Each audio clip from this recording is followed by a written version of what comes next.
আজকে আমাদের মা ছেলের দিন।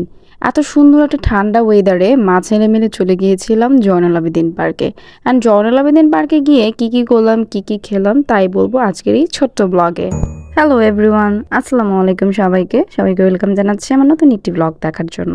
আজকের দিনটা মানে একটু ঠান্ডা ঠান্ডা ছিল, ওয়েদারটা বেশ ভালো ছিল, তাই ভাবলাম যে মা ছেলে মিলে ঘুরে আসি। ছেলে যেহেতু অনেক দিন ধরে ঘরবন্দি হয়ে আছে, স্কুল বন্ধ, সো আজকে ছেলেকে একটা সুন্দর ট্রিট দেওয়াই যায়। ওকে এই ঠান্ডা ঠান্ডা ওয়েদারে একটু ঘুরিয়ে আনা যায়। ইরবাজ তো মহা খুশি যখন শুনেছে যে তাকে নিয়ে পার্কে যাব। বাস তার আর কি লাগে। একটা সময় মন চাইলেই চলে আসতাম জয়নুল আবেদীন পার্কে, এখন আসলে খুব কম আসা হয়, সময় স্বল্পতা সবকিছুর অভাবে আসলে এইদিকে খুব কম আসা হয়। পার্কে এসেই সার্কিট হাউস মাঠের চোখে পড়লো অপু ক্যারাভান ইভেন্ট। এই ইভেন্টটা যে হচ্ছে এটা কিন্তু আমি অলরেডি আমার পেজে পাবলিশ করেছিলাম ভিডিও দিয়ে। সো অনেকেই দেখলাম এখানে পরিচিতরাও আসছে, আমরা হচ্ছে একটু উকি মেরে গেলাম এখানে কি হচ্ছিল। দেন আমরা চলে এসেছিলাম ময়মনসিংহে সেই বিখ্যাত ঝর্ণার কাছে। আমার ছেলেকে আমি মজা করে বলতেছিলাম, বাবা দেখো ময়মনসিংহের ঝর্ণা। সে খুব এনজয় করলো জিনিসটা। এরপর আমরা হচ্ছে চা খাওয়ার জন্য চলে এসেছিলাম বড়ই গাছের এইখানে, মানে বড়ই গাছতলা যেটাকে বলে আর কি। অ্যান্ড এইখানে আস্তে আস্তে পাপ্পু লিটারালি অনেকগুলো ভিডিও করেছিল, যেহেতু চা দিবস ছিল। সো চা দিবসের জন্য মূলত একটা কনসেপ্ট বানাচ্ছিল চা নিয়ে।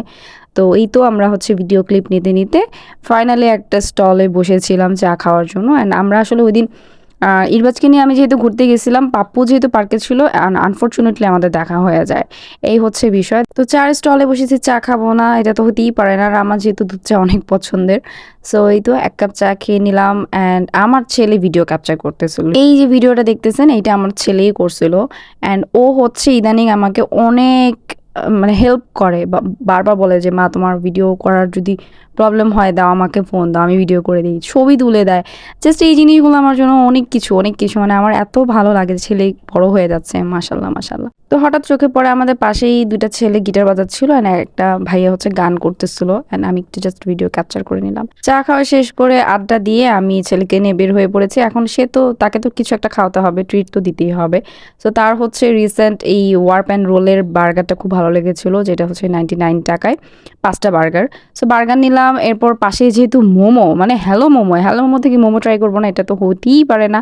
সো রাফাতকে বললাম যে তোমার কি এখন নতুন আপডেট, যে মোমো কোনোটা নতুন আসছে কিনা। সে বললো যে মালাই যে মোমোটা সেটা নাকি তার একদম নতুন আসছে। সো ভাবলাম যে এটাই একটু ট্রাই করি। অ্যান্ড আমি হচ্ছে রাফাতের সাথে খুবই ফ্রেন্ডলি, আমি যতবার এদিকে আসি রাফাতের সাথে হাই হ্যালো করে যাই। আসলে ছেলেটা এত এত ফ্রেন্ডলি, এত মিশুক। সেইখানে আমি হচ্ছে ওকে বারবার বলতেছিলাম যে আমার ভিডিওতে আমি দেখিয়ে দিচ্ছি যতটুকু কোয়ান্টিটি দিচ্ছ সবাইকে যেন সেমটা দাও। সো আমাকে এটাই বারবার ইনশিওর করতেছিল যে হ্যাঁ আপু সবাইকেই সেমটাই দিব, সেম কোয়ান্টিটি দিব। সো এই তো আজকে ছোট্ট একটা ব্লগ শেয়ার করে ফেললাম। আজকে ব্লগটা এই পর্যন্তই। আল্লাহ হাফিজ।